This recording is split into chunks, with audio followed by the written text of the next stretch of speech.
안녕하세요. 이번 캐글 러닝데이에서 K-사이버 시큐리티 챌린지 2020 아이온 게임봇 유저 검출 3등 솔루션 발표를 맡은 카이스트 석사과정생 김현우라고 합니다.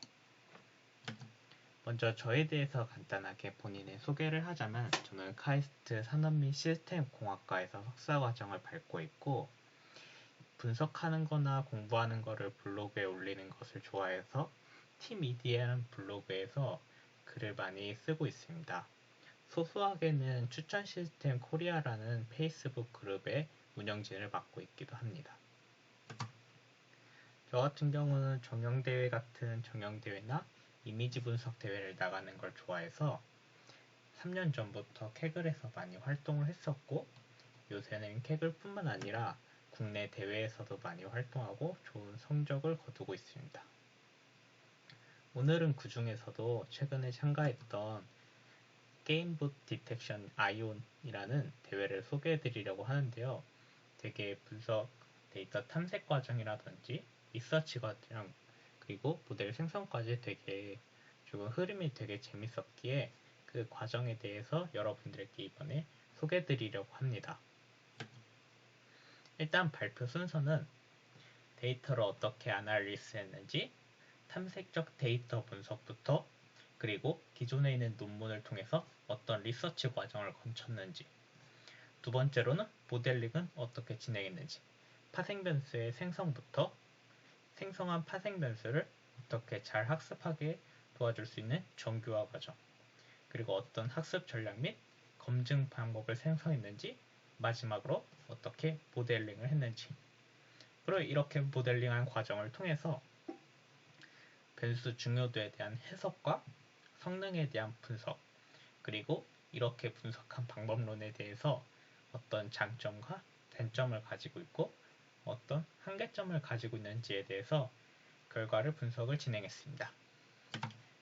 그래서 먼저 분석에 앞서서 간단하게 문제 상황이라든지 대회에 대해서 다시 한번 이야기를 드리자면 이번에 맡은 이런 게임봇 탐지 대회는 게임 데이터를 분석하여서 높은 정확도로 게임봇을 탐지할 수 있는 AI 기반의 알고리즘을 개발하는 대회였습니다.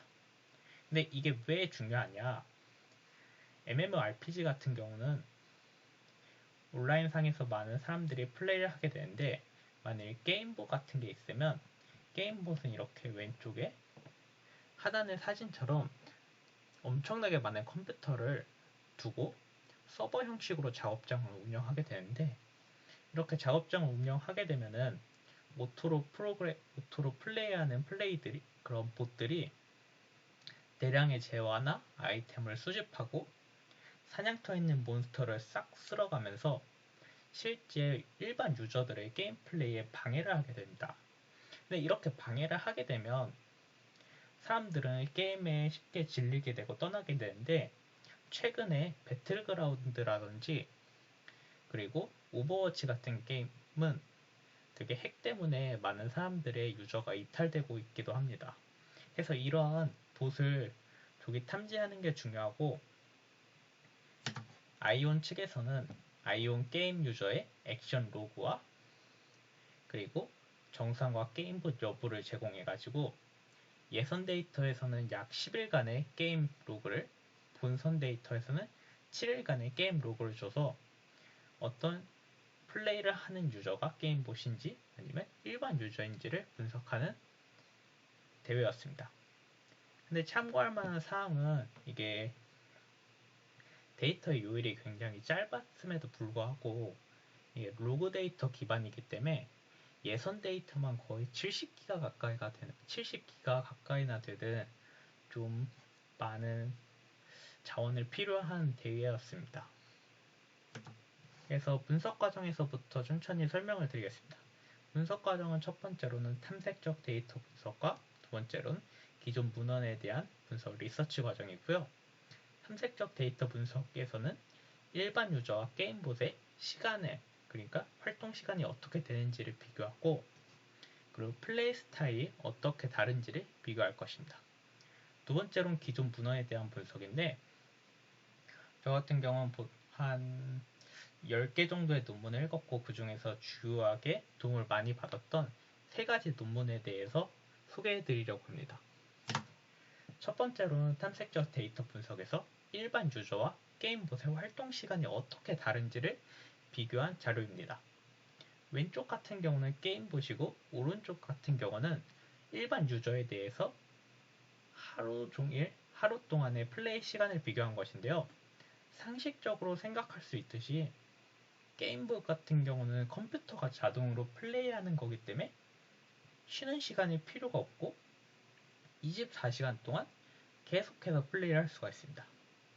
반면에 사람 같은 경우는 학교에 등교도 해야 되고 회사에 출근도 해야 되고 잠도 자야 되고 이런 쉬는 시간이라든지 자는 시간과 같은 게임에 접속하지 않은 시간과 게임에 접속해서 플레이하는 시간이 확연하게 구분이 되어야 합니다.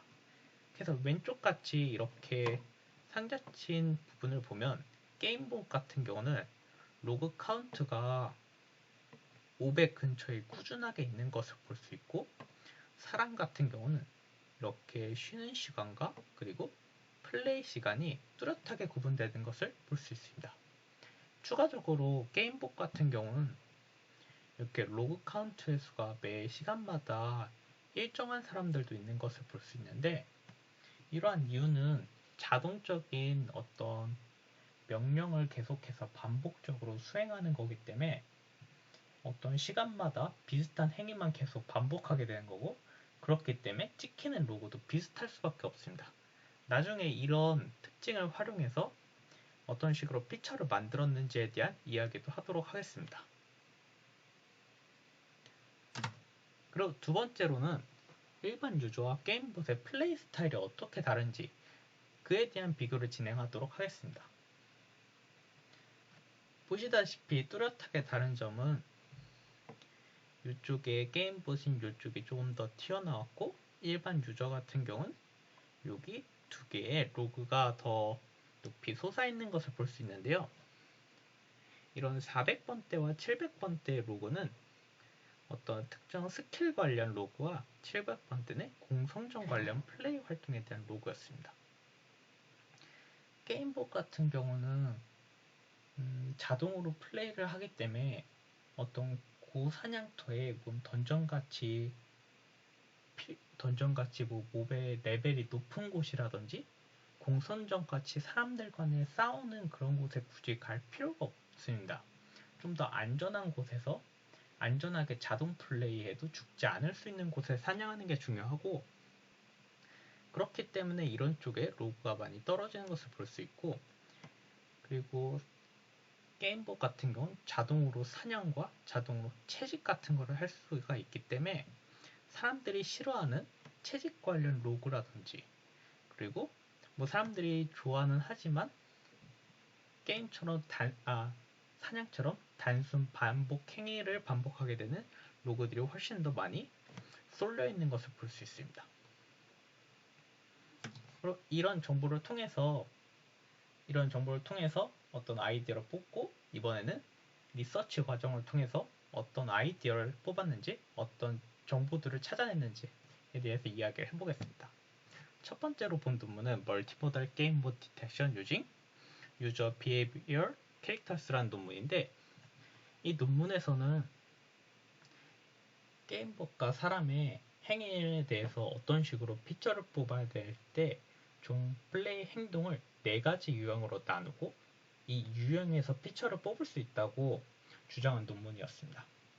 그래서 주요하게 이야기하는 특징들은 플레이어의 인포메이션, 플레이어 액션, 그리고 소셜에서는 그룹 액티비티, 그리고 네트워크 메저스인데 뭐 여기서 소셜 인터랙션은 그룹 활동하고 조금 비슷해서 빼도록 하고 이렇게 저는 4가지로 나눴고 각각의 얘기를 보면 뭐 플레이어의 행동 같은 경우는 플레이어의 정보 같은 경우는 이 플레이어의 로그인 횟수가 얼마나 되는지 그리고 플레이 시간은 얼마나 되는지 그리고 게임 내에서 수집한 그리고 지금 현재 가지고 있는 자원은 얼마나 되는지 그리고 IP는 얼마나 많이 사용해서 들어오는지 액션 같은 경우는 뭐 게임 행위 중에서 앉은 횟수라든지 돈을 번 횟수, 경험치를 얻은 횟수, 아이템을 이용한 횟수, 뭐 아이템을 판다든지 그런 다양한 행위가 있을 수 있고요.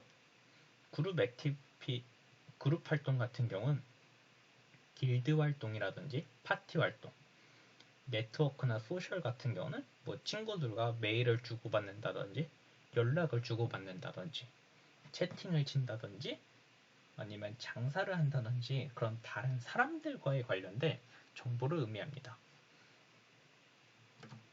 그래서 이러한 정보들을 통해서 파생 변수를 만들었고, 두 번째로 재밌게 본 논문은 자산 변동 좌표 클러스터 기반의 게임봇 탐지인데요.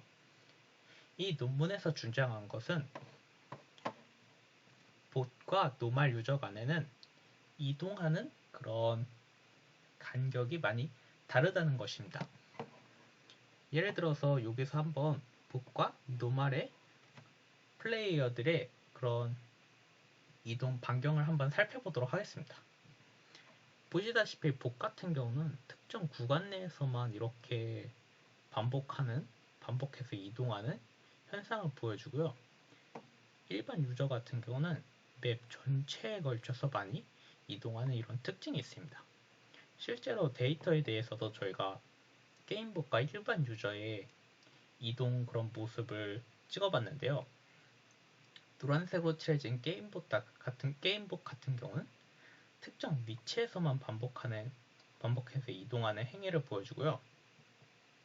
반대로 보라색의 일반 유저는 전체 맵에 걸쳐서 이동하는 특징이 있습니다. 그래서 해당 논문에서는 이러한 모습이 어떤 특징이 있다라는 걸 주장하고, 이거를 DB 스캔이라는 알고리즘을 통해서 피처를 추출하게 되면은 노멀과 게임봇 간의 특징이 확연히 구분되는 피처를 만들 수 있다고 주장합니다.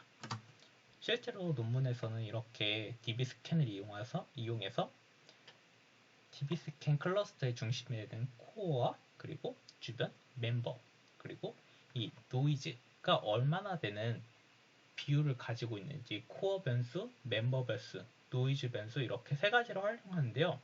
실제 이렇게 DB 스캔을 돌렸을 때는 속도가 매우 오래 걸리는 단점이 존재했습니다. 그래서 저희는 논문에 있는 DB 스캔을 그대로 사용하는 게 아니라 수정된 파생 변수로 코어를 중심으로 각 행동들이 얼마만큼의 거리를 가지는지를 계산했고, 이 거리에 대한 표준 편차와 평균만을 단순하게 계산했을 때는 기존 대비 10배의 속도로 개선되었지만 실제 성능에서는 기존 대비 큰 차이가 없는 장점을 보이기도 했습니다. 세 번째로 정말 재밌게 읽은 논문인데요. 이거는 자기 유사도를 이용한 MMORPG 게임봇 탐지 시스템이라는 논문이었습니다. 이 논문에서는 저희가 아까 처음은 아니고 여기서 이야기했듯이 게임봇 같은 경우는 특정 행위를 계속해서 반복하기 때문에 시간대별로 로그에 숫자를 찍었을 때 로그 카운터가 비슷할 수밖에 없고, 이러한 반복하는 행위를 추출하는 게 게임봇인지 아닌지를 탐지하는 데 중요하다는 얘기를 방금 전에 했습니다. 그래서 이러한 정보를 이용해 가지고 어떻게 파생 변수를 만들까에 대한 고민으로부터 만들어진 변수인데요. 이 논문에서는 게임봇은 분마다 전체 로그가 찍히는 비율이 비슷할 거라는 주장을 하고, 그 분마다의 로그들에 대해서 유사도를 계산하면 높게 나오는 게 게임봇이고 낮게 나오는 게 사람이지 않을까라는 주장을 통해서 피처를 만든 것입니다. 그래서 피처를 만든 거에 대해서 좀 더 자세하게 보면은, 먼저 특정 사람에 대해서 분마다 어떤 로그를 몇 번이나 했는지에 대해서 전체 로그에 대해서 기록합니다. 만약에 게임봇이라면 분마다의 로그가 굉장히 유사한 모습을 보이겠죠?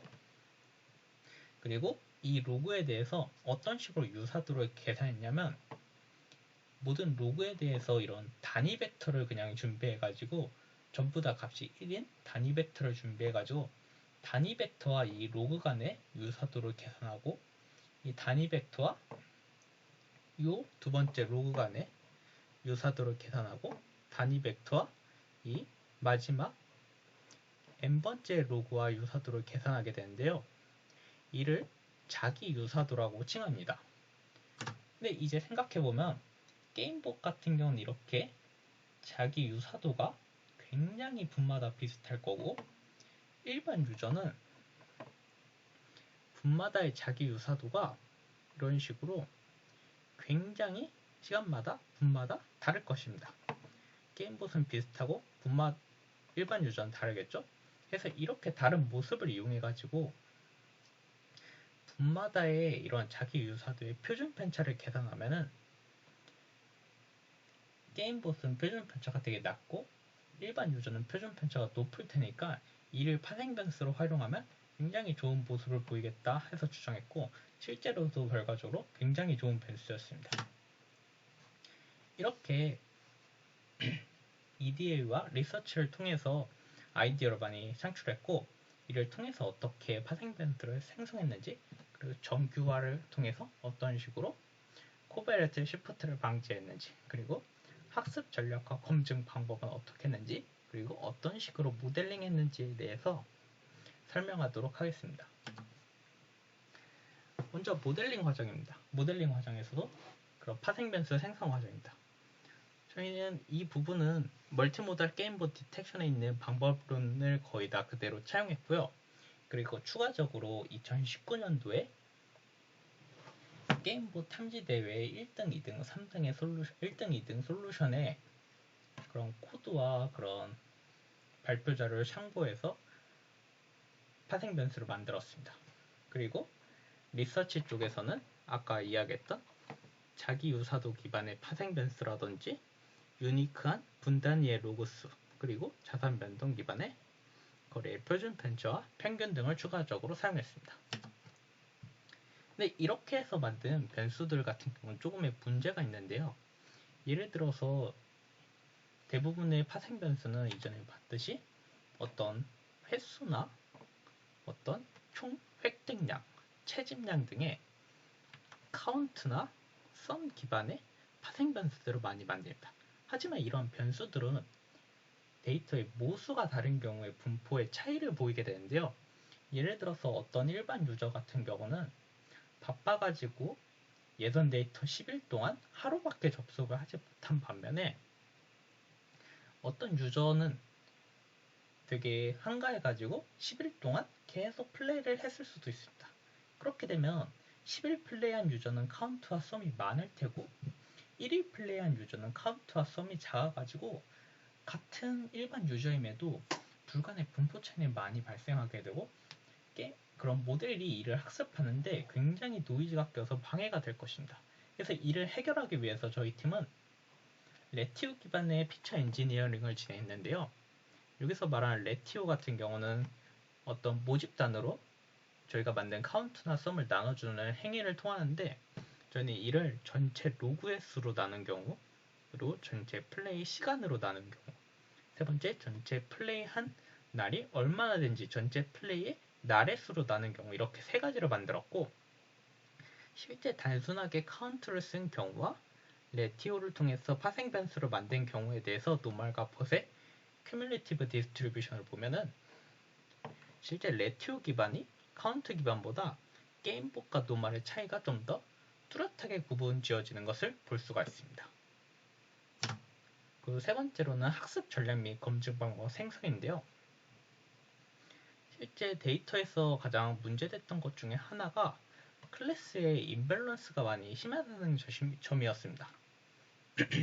실제 클래스의 비율을 보면 게임봇 유저 같은 경우는 7.4%고 일반 유저 같은 경우는 92.6%로 되게 게임봇이 많이 적었고, 단순하게 이를 통해서 모델을 만들 경우 대부분의 데이터를 그냥 노말 유저로 분류하는 불상사가 많이 발생했습니다.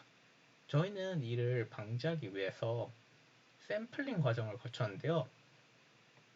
조금 특이하게 게임봇은 전부 사용하고 샘플링, 즉 일반 유저는 샘플링 과정에 대해서 샘플링 과정을 통해서 일부분만 사용하는 방식을 이용했습니다.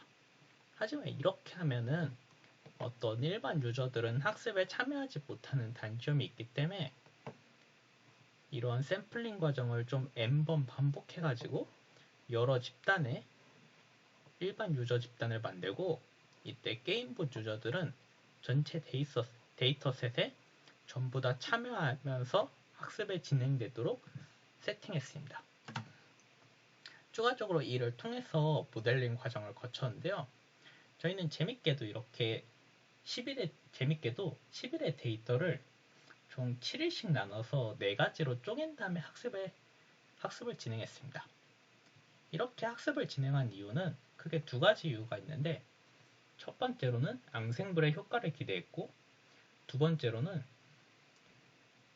본선의 데이터가 기간이 7일이기 때문에 예선과 본선의 이런 7일간의 모수를 조금 맞춰주려는 의도가 있었습니다.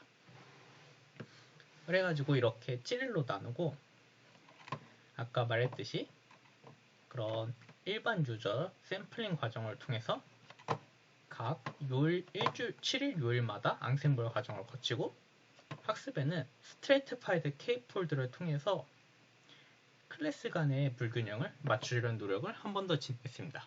참고로 스트레이트파이드 K폴드가 뭐냐면, 단순하게 K폴드 같은 경우는 5폴드 나눠서 학습할 때 어떤 클래스의 디스트리뷰션이 어떻게 되는지를 생각하지 않고 단순하게 5개로 쪼개게 되는데요. 스트레이티파이드 같은 경우는 5폴드로 나눴을 때 각 폴드마다 클래스의 디스트리뷰션을 이런 식으로 동일하게 쪼개는 특징이 있어가지고, 이런 식으로 했을 때 클래스의 임밸런스가 조금 더 해소되는 장점이 있습니다. 저희는 이를 통해서 샘플링 과정과 스트레이티파이드 K폴드 과정을 통해서 그런 언밸런스 문제를 조금 더 해결했고, 이렇게 앙생블 과정을 통해서 조금 더 성능적으로 좋은 성능을 보이도록 꾀했습니다. 이제 결과적으로 이렇게 분석 과정을 진행했을 때 어떤 결과를 보였고, 성능에 대해서는 어떤지, 변수, 중요도는 어떻게 나왔는지, 그리고 저희 팀의 모델의 장점과 단점, 그리고 마지막으로 한계점에 대해서 간단하게 이야기 드리도록 하겠습니다.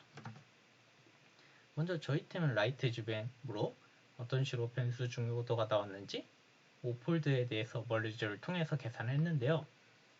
일단 주요하게 색깔칠한 변수, 상위 변수 중요도를 보면 자산 변동 좌표 기반의 클러스터링으로 만든 디스턴스의 스탠다드 디비에이션이 변수 중요도가 제일 높은 것을 볼 수가 있고, 이 플레이어가 얼마만큼의 플레이 시간을 가졌는지, 그리고 유니크한 로그 레티오는 얼마나 되는지, 이렇게 총 3개가 가장 중요한 것을 볼 수 있고, 전반적으로는 레티오 기반의 변수도 있고, 이런 바이 아이템 NPC나 셀 아이템 NPC, 그 NPC와 관련된 소셜 활동이라든지, 그리고 플레이 아이템, 어떤 플레이 아이템을 가지고 플레이했는지에 관한 행위 정보들도 있습니다. 그래서 중요도를 보면은 일단 플레이어 인포메이션 액션, 그룹, 소셜 중에서는 그룹의 액티비티가 가장 변수 중요도가 낮았고, 인포메이션 액션이 조금 상위권에 속하고, 그 다음에 소셜 관련된 변수 중요도가 높은 것을 볼 수가 있습니다. 추가적으로 단순 카운트 기반의 변수 중요도가 높지만 레티오 기반도 이렇게 변수 중요도가 많이 높은 것을 확인할 수가 있었습니다. 이렇게 최종 결과적으로 저희 팀은 2019년도에 참여했을 때는 F1 스코어가 21.97로 굉장히 낮았는데, 올해는 78.6으로 좀 굉장히 많이 상승했었고, 하지만 다른 팀에 대비해서는 저희 팀 모델 성능으로만 5등으로 조금 낮은 편이었습니다. 그리고 이렇게 낮은 성능이 왜 나왔는지에 대해서 프리시전과 리콜을 통해 가지고 성능을 분석했는데요.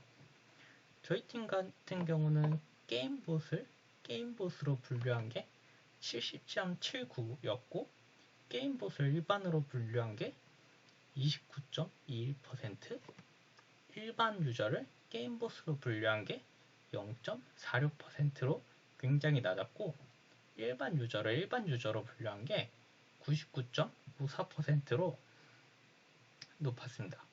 즉 저희 팀 같은 경우는 굉장히 모델이 보수적으로 설계가 되어서 게임봇과 일반 유저를 분류할 때 일반 유저를 게임봇으로 분류하는 케이스가 굉장히 적었습니다.